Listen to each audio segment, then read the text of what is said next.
Hello, everyone, and welcome to the Challenge 40 Battle of the Eras RHAP podcast for episode 17. I am Brian Cohen. With me, as always, my co-host, Ali Lasher. Ali, how are you?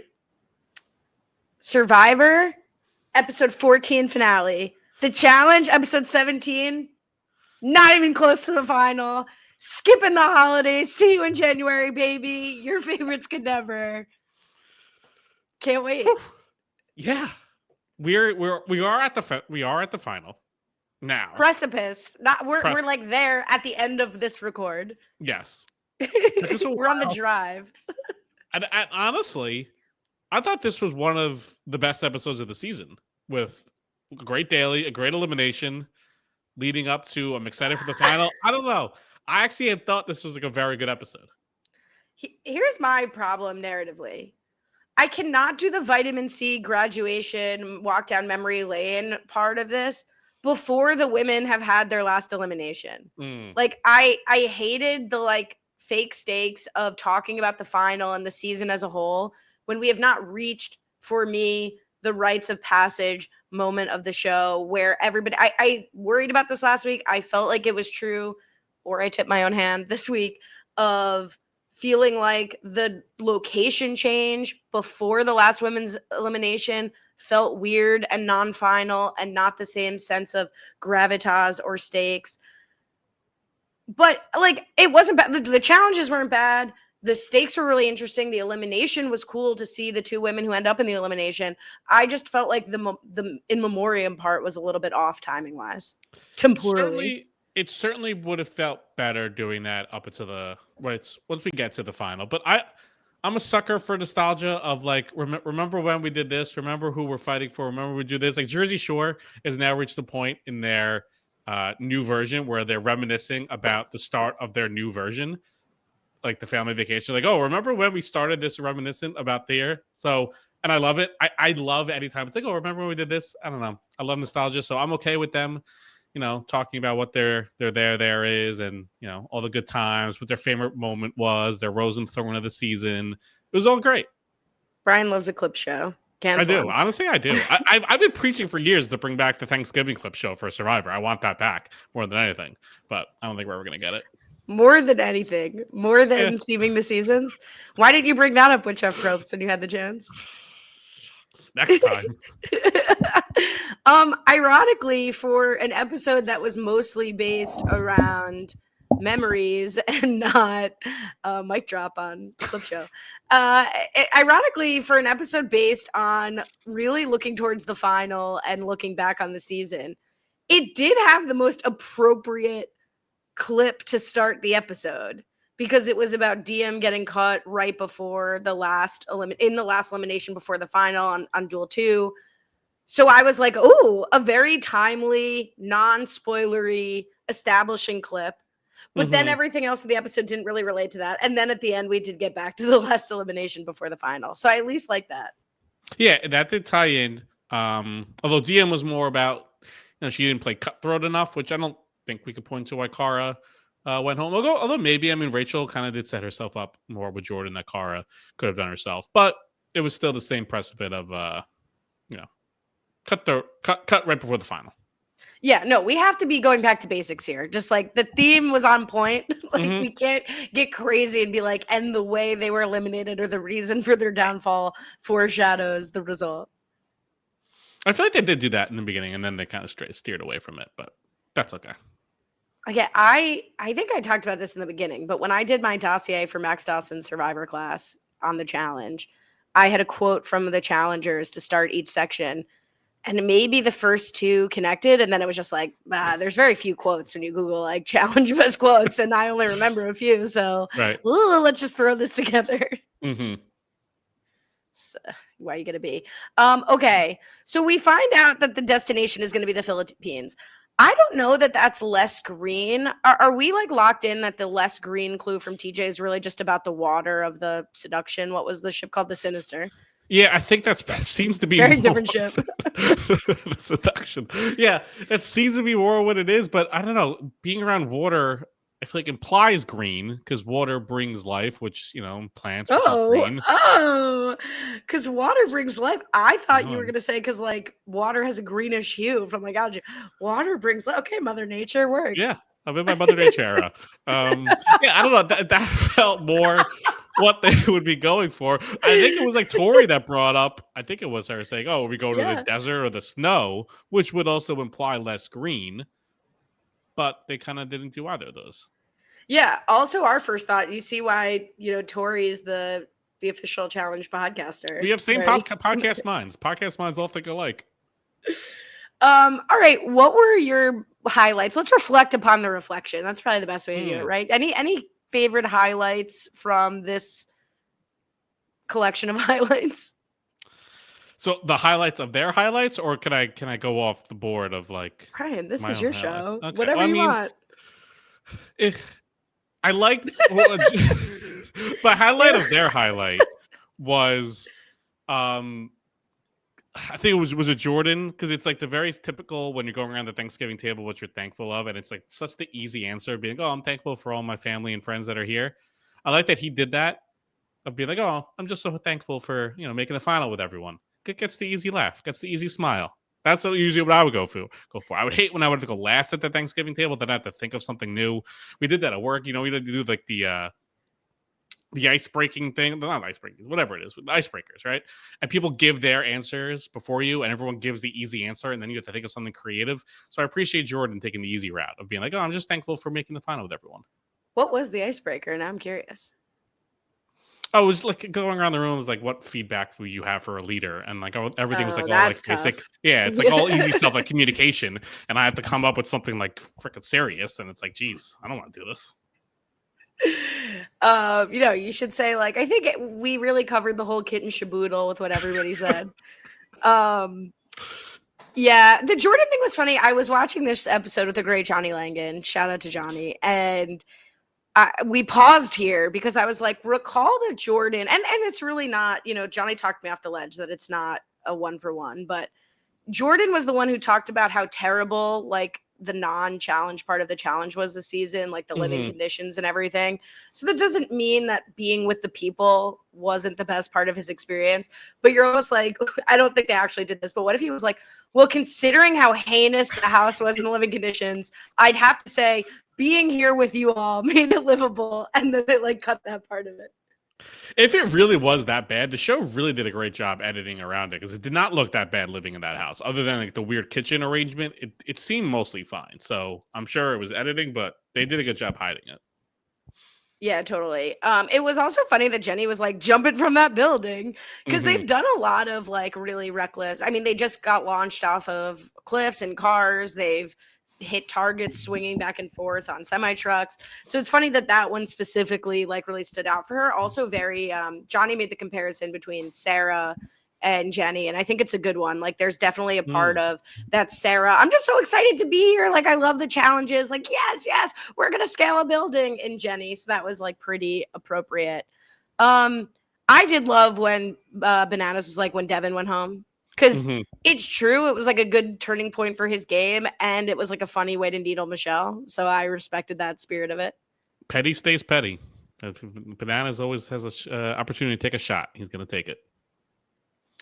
One of the moments I just keep remembering this season is just like how long Derek lasted on his injuries. And like even the elimination he goes out in, just like again, the real spirit of an era one Derek. Seeing that again for anyone who forgot, like seeing Derek K like trot out that level of like tenacity and grit again is really exciting. And then honestly, let's go both Derek's. And then seeing Derek like win the elimination sort of unexpectedly last episode, cement himself in a place in the final after all of these years, like some really great, I think that's what season 40 should have been about, right? Is like some returning players reminding you what they have, making new, memories and moments in the show. And I think we got that in spades.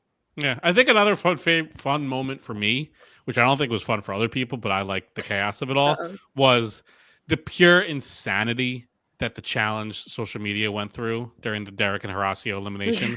The fact that production had to give statements, there were interviews. I feel like it was like very close to making mainstream media. It was that was a wild time in the challenge world when that was, especially because I think we recorded like that night and we're like, social media seems fine. It's not that big a deal. Then it was like World War III came in like another like 2 hours. That might have been my favorite moment of the season. I think it's maybe it's a statement about, or a credit to how many people were on the season, but I think also, like, based on filming schedules, this was one of the seasons where we really got a juicy social media response after a lot of the episodes, usually well after we talked about it. So to my chagrin, like, I come back after the weekend and I'm like, oh my God, 3 things have changed. There's no episode now. There's an episode. There's like, whatever. But we did have sort of a return to not the beginnings, but the beginnings of our podcasting in terms of social media. So that was fun. And then Tori, this is another great clock by Bananas. Tori talking about how it was nice that there wasn't like a big machine running the game. And I don't know if she was like not see the mirror in front of her that the machine was her, but I'm glad that Bananas clocked it of like, Tori, you were the machine that's been running these games. So we did something to stop it. It wasn't that you were like that. That's what changed. But honestly, like, maybe Tori does enjoy that she didn't have as many loyalties as before, that she had like a true villain she could go after. She wasn't put in an odd position, because like, as much as Tori's been frustrating with, and the Vacation Alliance has been frustrating, I think, like, really on the CBS show with Danny, she was especially frustrating. I think Tori did enjoy getting to play this season. And it's not like just her fault that she has friends, right? So that sounds like the truck was in my apartment. Yeah. All right, maybe I'm enjoying the reminiscing. Oh, the one thing too is I did love the confessionals. I wish it was to his face of Jordan. And that's one thing. Jordan has really only been messy in the confessionals this season. He's not really been one to call people out, which, if it saves us from getting a really ugly Jordan moment, I guess I'm fine with it. I'd like to see him meet in the middle. But Jordan and Kara both calling out Bananas, calling him, saying he's playing the victim. Kara specifically saying, like, for someone who still justifies taking the money from Sarah, like, for Bananas to be standing on ceremony saying, like, your actions have consequences, was cool that they gave him that edit. Like, I feel like production agrees that CT is the GOAT, because they've done Bananas dirty on what is, I think, one of his best seasons in recent memory. Yeah, they have clowned him now a couple times. At least 2, maybe even a third, but at least 2 definitely come to mind through this season. Especially as we said, like, it's incredible. He made the final. He did very well. He's had much worse season performance-wise here. He's been up and near the top a lot, once dailies, once elimination. So it is interesting that this is the season they're decided to clown him on. But I think people might still be able to listen to this beforehand, but I don't know. If not, I spoke to Kara about this episode, and I was surprised how much her and Bananas actually do not like each other, because I asked her, was she surprised that Bananas took the shot at her right away, considering I thought they've been on much better terms. And she's like, no, we worked together once, but like, we hate each other, so it's not a surprise at all. I'm like, oh, okay, sure. I don't know, it seemed like they were getting along much better coming into the season, but clearly not. Yeah, you can feel a difference, I think, between, and I thought Bananas and Kara would have a path forward, especially being on the same era and with everybody else, all the other players in the season, particularly the Vacation Alliance coming in. So, color me surprised. But I think there's a definite difference in the drama between Bananas and Kara and Laurel and Kara than the stuff we'd see between like a Wes and Bananas, right? Like, I think Wes recently tweeted, like, the worst part is my kid likes Bananas, like, whatever, like, there's like playful hating. It's like, I hate this guy, but my kid likes him. Unfortunately, it's not as playful or just for the game between Kara and I guess all of her enemies. Yeah, definitely not Laurel. And I thought it was more playful with Bananas, but I mean, as she points out, like, he was quite horrible to her for many, many seasons, and that doesn't just like disappear. So it's fair enough. All right, let's get to the daily. Enough reminiscing, enough living in the past. Let's get to the prez. Yes, we got Fortress Bricks is the daily. Everyone has to race up, collecting 2 cement bricks at the top of a mountain, bring them down. You have to bring down 4 cement bricks. You could trade those for a plank. You bring the plank up. At total, you need to bring down 40 bricks to bring up 10 planks, and you use those 10 planks to build a puzzle. That's the daily. I really liked this challenge. The one thing, if I'm going to be ticky tack about, I don't know that the men needed a penalty for the final if they lose. Now I know they needed motivation to win, and I think we did get a lot of confessionals about like, Bananas like, we need to win because we need Rachel and Jenny in the final. I don't really think Bananas or Jordan care as much about making the final as they do about the girlies making the final enough to kill themselves to be in that decision spot amongst the targets. So it's okay, I guess, that the men have a penalty, and I will see how it works for the final. But I just don't think one gender needs a penalty going into the final. Yeah, I think they could have easily just tossed some money for the men's winner, Cash and then prize. just the men just stop once someone wins. I don't think they necessarily needed to even play it all out. I don't think they needed the last place. I hope the punishment isn't too severe. I think with this, like, at least because there is, I think it's not guaranteed that there's two winners. I hope they've said that. I think they've said that. So if there's two That winners, sounds right. then it's not like the men have a penalty that also like the women wouldn't have. Like the men are competing amongst themselves, so it's not like it crosses over. That's not fair that like a woman doesn't have a penalty now because they're like playing on that equal field. So that's at least something. But they didn't need a penalty going to a final. Everyone should start on an equal field, especially because there are going to be penalties or advantages with the karma points anyway. So you don't need to add even more trinkets to it. Yeah, actually, I forgot about the karma vote. Maybe that makes me less annoyed by it. I'm more just like, and we complain about this all the time, it suggests like a break in the momentum, right? Like it's going to be like the day one finish, and maybe then they'll deduct 3 minutes or however many minutes the penalty is, and that will change the start times in the morning. I guess I just have to be okay with that. It was just irritating to me that that would only like from like a, not because it would affect the women, but just from like a break in momentum or like remembering that when you're watching it 3 weeks from now. Right. But I guess the fact that they'll have to dole out stuff with the karma points too, maybe it won't feel as one off. It will just all blend together. Yeah, and it just sucks the way it works out that Derek, obviously coming into this final, would be the least likely of the three of the other men between Jordan, Bananas, and Kyle, and that he's the one who needs the most advantages, and the fact that he's now the one with the penalty. But would think it could be negated by karma points. I feel like he's the most likely to be getting some stray karma boosts, so maybe that'll help. But it does suck that Derek is starting with some type of penalty going to the final. Yeah, and I really thought he had a shot, not to be in that 4th spot with the challenge and how it went. So kudos to him for keeping it close.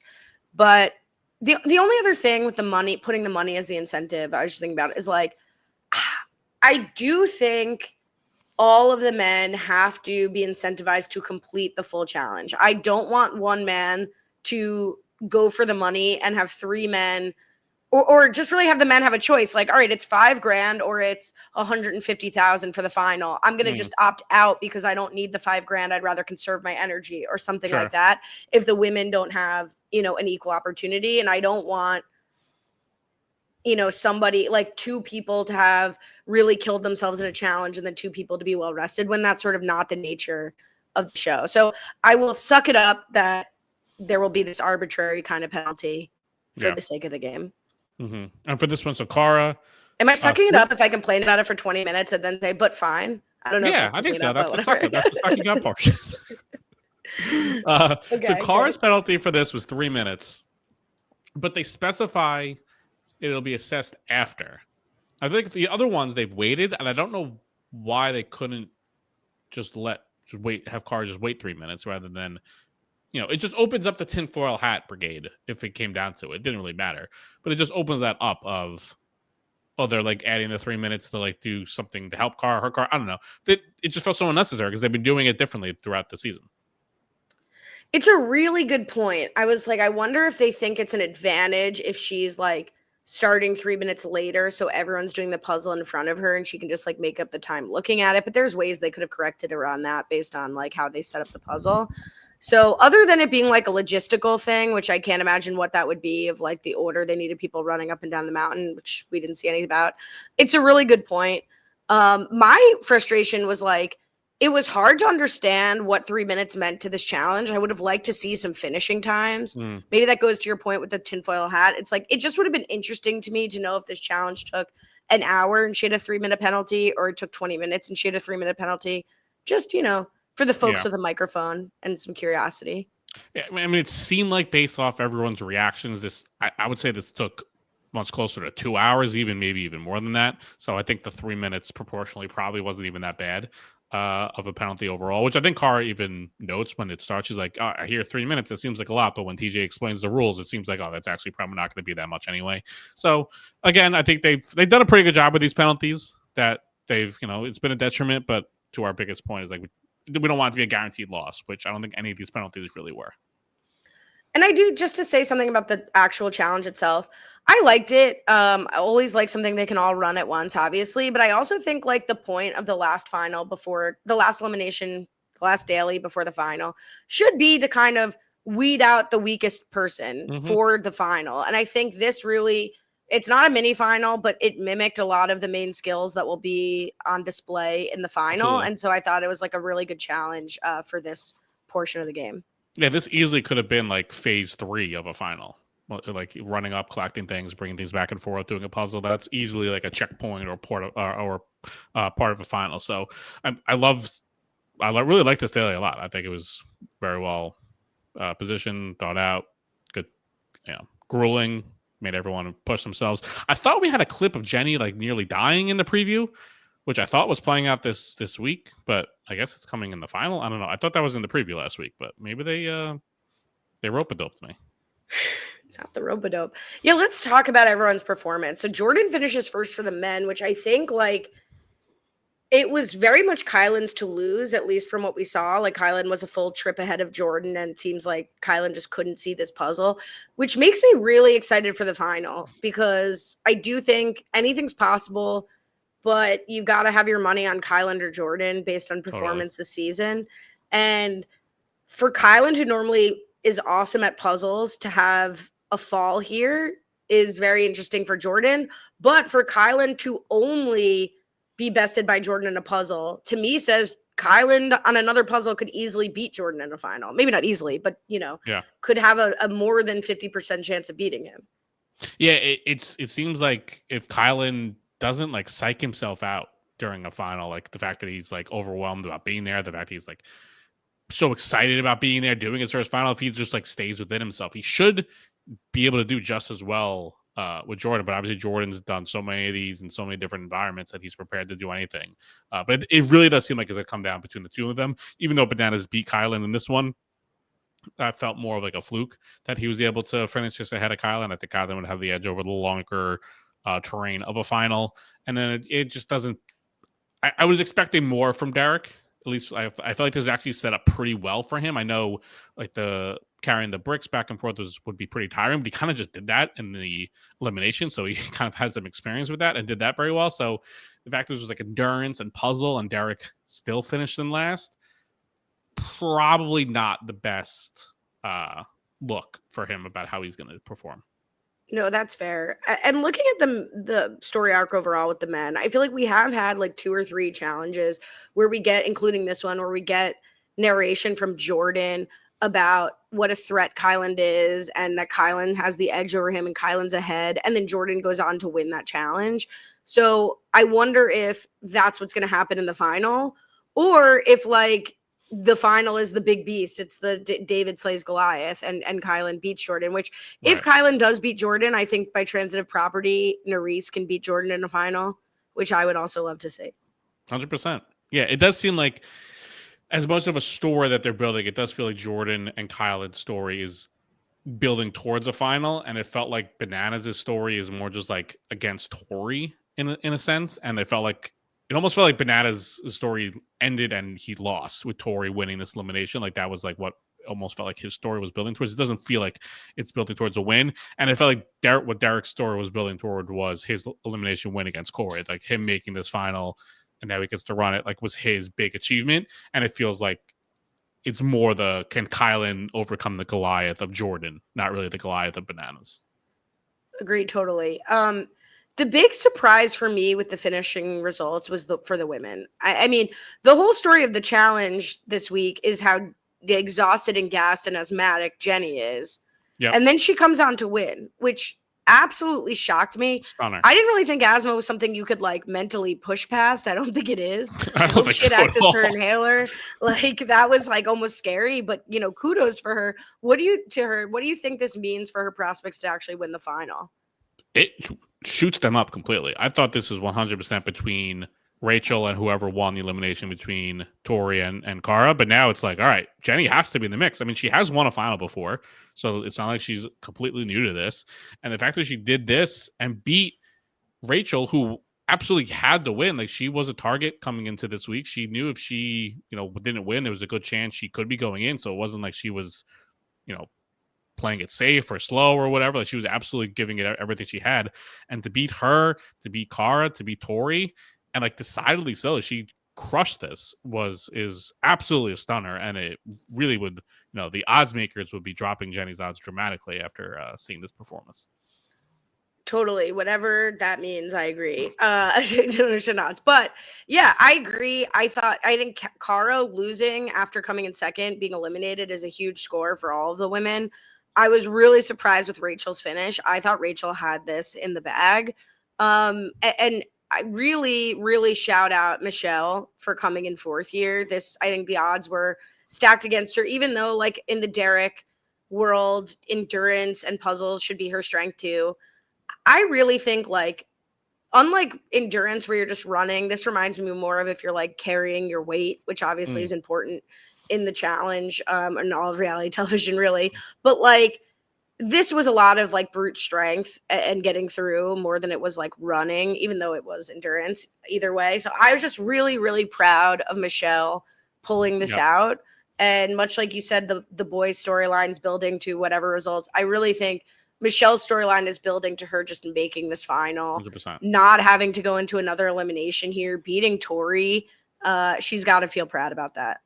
Yeah, she saved herself last week with her social game of buttering up the Kylan to keep her out, and now she saves herself this time around by not losing and keep not being a target and keeping herself out. So incredible work from her. And for Tori, I was like I really thought she was going to lose to Cara, so I was like preparing my questions like as I was watching this. And one of my first questions I was going to ask her was there a sense of like her mindset shifting? Where I know it's like they do the confessionals after the fact, so this could have just been her like feeding it. But the fact that she just kept telling herself, "All right, just don't lose, pace yourself, do whatever you have to do," does that like turn down the competitive edge almost in her? That now she's like trying to do too little and play too safe, and it's like she loses that like cutthroat ability that she's had through this whole season. It's like not finishing last, but winning daily after daily. And now this one she loses when it seems like she had the mindset of just don't lose, just like don't do anything to screw it up. Like I don't know if that messed with her a little bit, but if it was like a weird mindset to have for her. Yeah, it's a worthwhile question, right? Because we see the three women who are targets come in first, second, and third.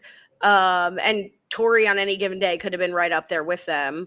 And I think Cara says she took the target so that she'd have a little more of a fire under her ass. I think Tori says something similar in the elimination, like now she has a fire under her ass because of the elimination. So it's definitely been a theme that's been discussed this season. It's something to weigh, and as we look back on the format, whether we liked it in general, is like, did the people who weren't targets just have like were inherently less likely to perform well because they didn't feel the same stress? Totally. All right, let's talk about the deliberation. I mean, not much to say on it. I'm just curious how much of Jordan's decision to put Cara in do you think was Jordan's old school stuff about not wanting to run with Cara despite the respect he gives her in the deliberation, B, the handshake with Rachel, and C feeling like Tori had the best chance against Cara, or D, another answer?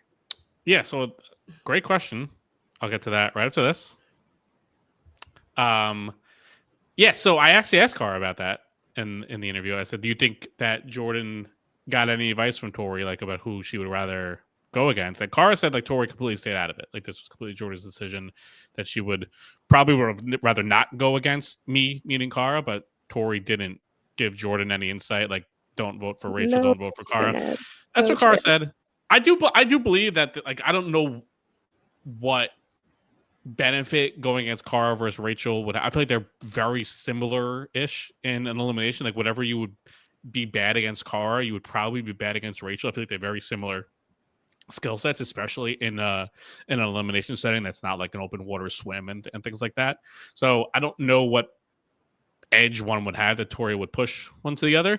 And I do believe Jordan when they said like they buried the hatchet with Cara. I think him and Tori are on pretty good terms with her. So I really do think it came down to Jordan being a man of his word and saying Rachel came to me with an agreement. I shook her hand, and I'm going to stand by that.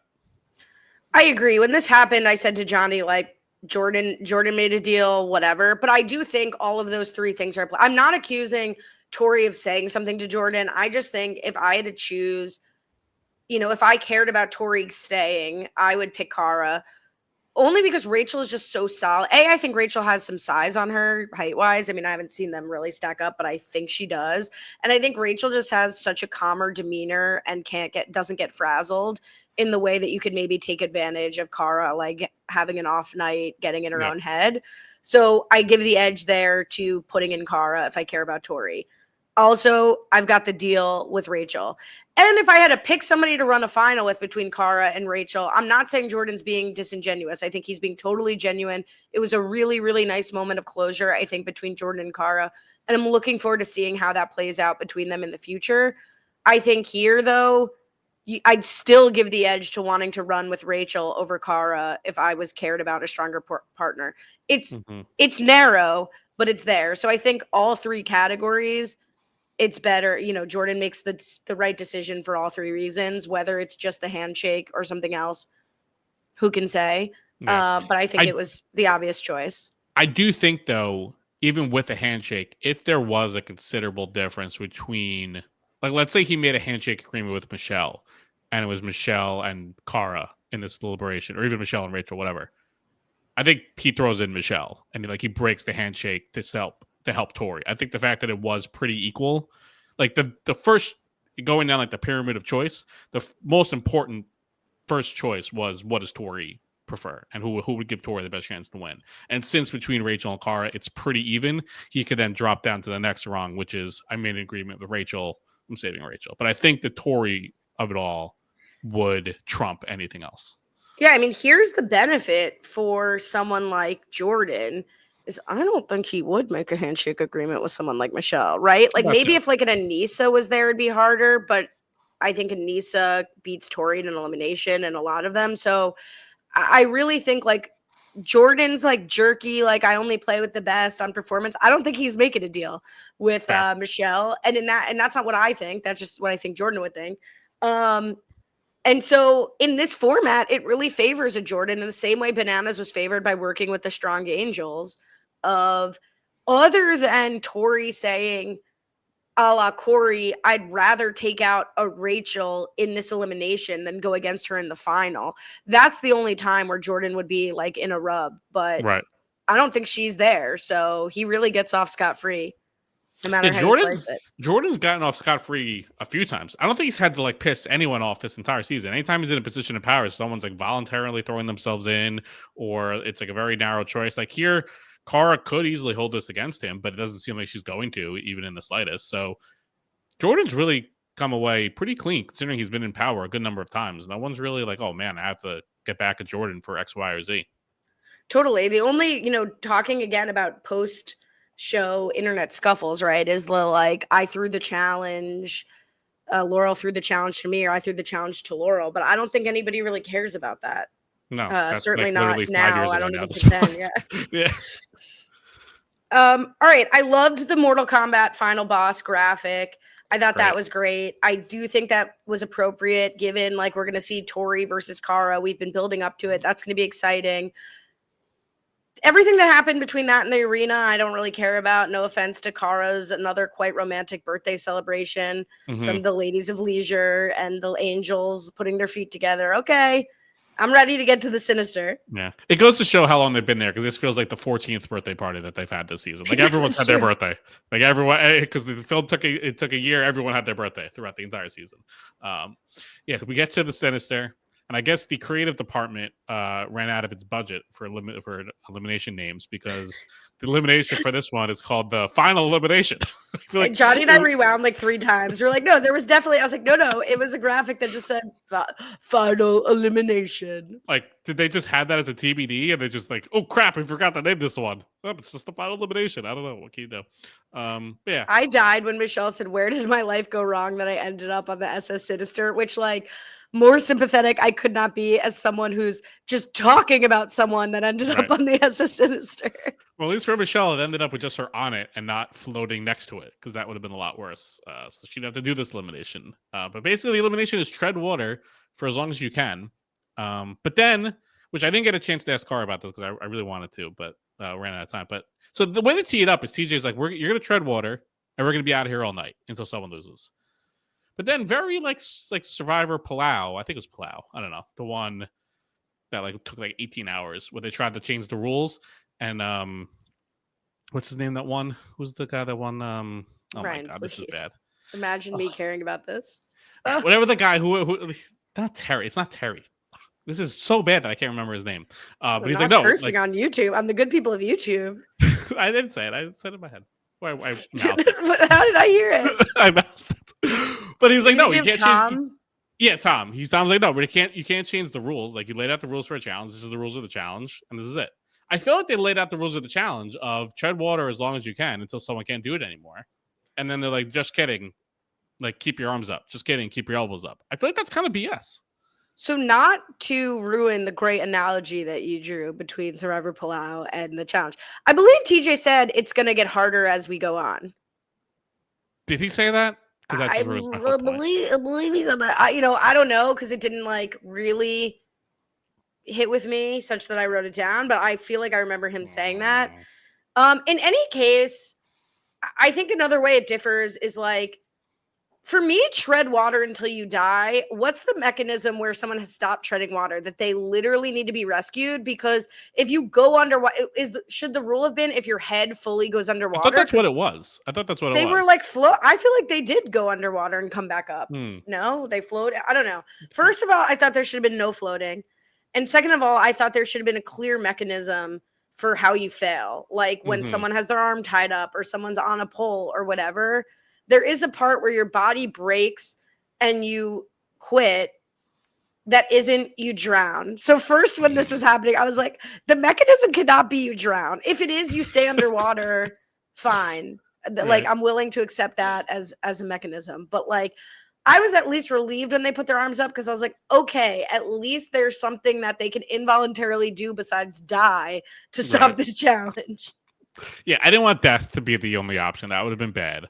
I didn't want the show to get canceled or have someone die. So that's a plus. It is unbelievable that for Cara, this was like a water challenge. Like you probably count on the number of on one hand the amount of water specific eliminations the show has ever even had, because it's just such a unique thing to be able to do. So the fact that she got one here is pretty unlucky. But she put up a great fight. I mean, both of them did. I couldn't believe how long they lasted. So kudos for both of them. While the snakes started popping up, I guess, I mean, you can't control the ocean, but also kind of dangerous because they didn't, cage off the area a little bit as much as you can. I don't know. That seemed a little wild. There's that Mother Earth era again. You can't control the ocean. Brian Cohen, Mother Earth. Yeah, it was gross and weird and scary, and I'm glad I don't have to do it, and I'm in the comfort of my own home talking about it. It definitely got more interesting than I thought it was going to be when they first was like, here's a deep water test, go tread water. Like, shout out to the women for having absolute grit and tenacity and fight in them. I think much like the daily was appropriate for the last daily before the final, I thought this was a great elimination to have a who wants it more right before the final. So that was exciting. And if anything, that kind of final made it worth the location change. I still think narratively it was weird, but like having them literally at the water of the final, like treading to try to get in, I think does kind of raise those stakes as opposed to them having a tank. You could see them doing this in the arena. They've had tanks of water before. Like they could have some 7-foot tank or whatever. But yeah, it worked out. It worked out. I'm glad it wasn't something that was really swimming. Now I know treading water is swimming, but like it probably activated more of Kara's anxiety more than it was like, oh, she's a weak swimmer. So I think it's a different skill set, swimming versus treading. But I think so. kudos to Tori. From what she tells us the confessional and what we see on the screen, she definitely did a lot of like mind tricks to make it look like she wasn't struggling strategically. Yeah. Good work. And no real surprise in Kara's karma points. I'm sure you guys talked about this. We hear 5 for Rachel, 1 for Bananas. I wish we could see online who they give the other ones to. I know. We've said that before. Well, I mean, who knows? Maybe, next week when they start the final, maybe it'll pop up. I would assume they have to give some type of scores. Like, they can't just be like, you had the most. I would assume they'll give the amount of points everyone got, and maybe. Oh, you assume that? I know. That's what a stupid thing to say. Maybe in 2025 we'll stop assuming. Yeah. No, that would be great. I would love that. Yeah, we'll see how they dole them out. And I wonder how much doing this elimination. I know she now at least has a night to recover. I was worried they were like jump straight to the final. I'm glad she at least has like a night's sleep or a sort of night's sleep for Tori to recover, because I wonder how much this takes out of her. Obviously, they had a very grueling daily, and she has to do this, so that could knock her down a couple pegs, stacking up against Jenny and Rachel here, and Michelle. All right. How do you feel about doing a drinking game just for the final? Yeah, I think that's the move. All right. I guess we should recap last week's. We got it. The great Kyle Picard on it all season. It's unbelievable work. From last week, there were 14 drinks. 4 alliance names mentions. 1 picture coming to life. 5 talks about kids or family. Corey's shirt getting blurred. 1 time mentioning the location. And 1 flashback in season. I guess so. This was last week, so no. This week will be the location change, but yeah. All right. I have a few ideas. I feel like we should just work together on some. So we can just throw some out and we'll come up with our final list together. How about that? Yeah. I would say, an obvious first one would be when someone gets like eliminated from. Great. I had that too. So that's locked. I'll put that in. Would it be like a double drink if they get like medevac, DQ'd, or like eliminated? I had a separate drink for someone is injured / GQ'd, but we can make it 2x. Mm-hmm. I also love this is a great opportunity for the challenge medic team to just make an appearance, especially the rescue team. If there's an open water thing, love the rescue team making an appearance. Even bonus points, maybe a finish your drink if they try to cut the commercial with the threat of death on the horizon. Okay, we're not finishing our drinks with the threat of death. All right, let me throw one out. Here's a question. This is not my top one, but I do, we always try to think back to like, okay, what's the thing that's been the theme of the season, a la the Hopper that could make an appearance?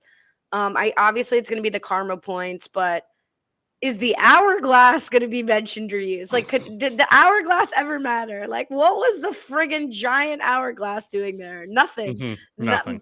It was monitoring fake deliberations. So I'm adding that, anything to do with the hourglass, but I'm sure it will not matter.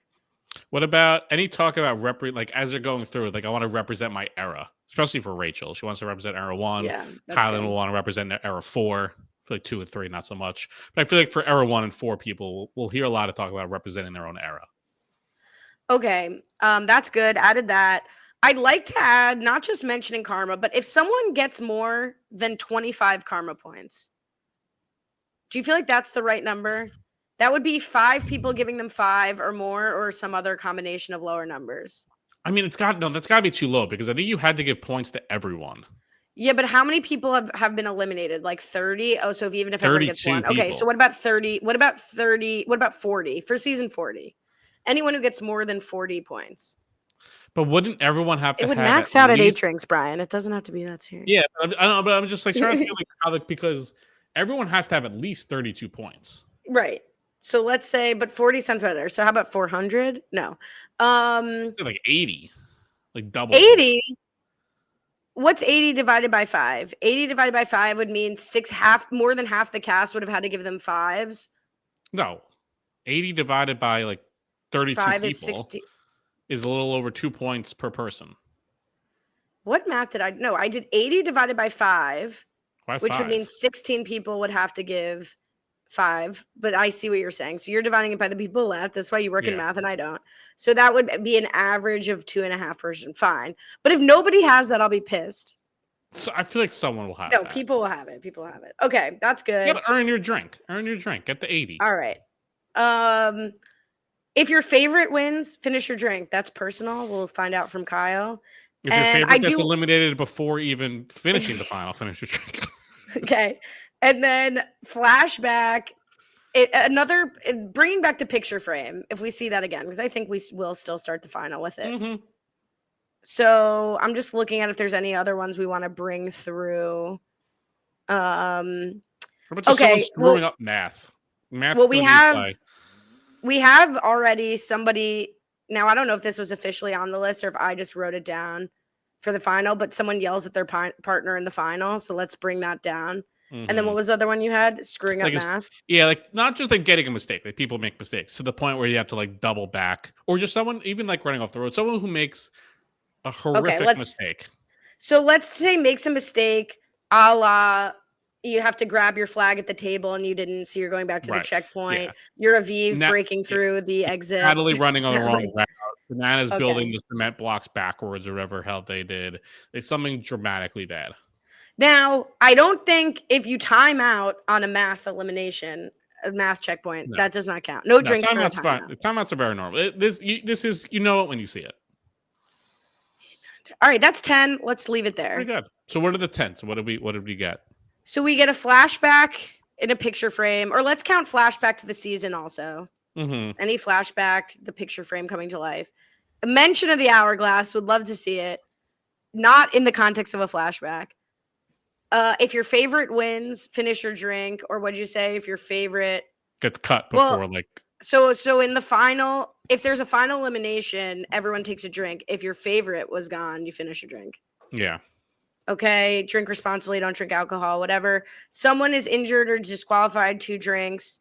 No extra penalty if it's your favorite. Let's not get crazy. Okay. If the medic makes an appearance, if someone says they're representing their era. Someone has more than 80 karma points, or 40 if you're feeling like taking 8 drinks. Someone yells at their partner in the final, and someone makes a mistake. Should we say 2 drinks if someone has, what's the minimum someone could have? 32? I think if anyone has an under 40. Okay, under 40. I was going to say 2x, so under 40. So when Banana's karma's, when he has like 36 karma points. Because Leroy is one person to give him a 5 and everyone else gave him 1s. You have a real opportunity to wish people the correct holiday at the end of this podcast, Brian. I do, and of course I'm certainly not going to take it, but you can subscribe at robbinswebsite.com/challenge feed, Twitter, Cohen Brian _, TikTok, challenge wrap-ups for a few more weeks, Blue Sky, Cohen Brian. Are you changing your handle in the off season? Which one? Well, you said challenge Cohen Brian. Oh, that was a reference to TikTok being banned, not to the challenge ending. Okay, that was unclear. No, the name will stay forever if the app can stay forever. But we'll see. Don't follow me anywhere. Join the Facebook group. Give us some reviews. I think because we have the Facebook group now, which I love, and I love the activity there, we've lost a little bit on the review side. So if you're listening to this, get us through the off season. And by off season, I mean the period between now and the rest of the season. Go to the podcast on whatever feed and review us. Excellent. Appreciate that. Join us in the Facebook group. Should we drop a prediction? We didn't drop a prediction. Well, first, we did release a new episode of New Girl, Old Guy. So check that out, please. And in the off season, check out the Traders coverage on Rob is a Podcast. I talked to Puya about Dolores. That'll be out later. And predictions. I mean, I think it's Jordan and Rachel's to lose, despite Rachel's performance this season with a small Tori and Kyland upside. I think Rachel is a tier above Tori and Jenny, and I think Jordan and Kyland are more 51-49 for me. Yeah, I'll say Jordan and Tori just for the fun nature of having them. Yeah, a little romantic getaway together, collecting first place prizes. But we'll see. He loves nature. Mother Nature at work. You never know. All right. We'll be back probably in like 3 weeks. I don't know, unless they randomly drop a finale on New Year's Day. Who knows? Unless that's the case. Happy Halloween. Have a good one.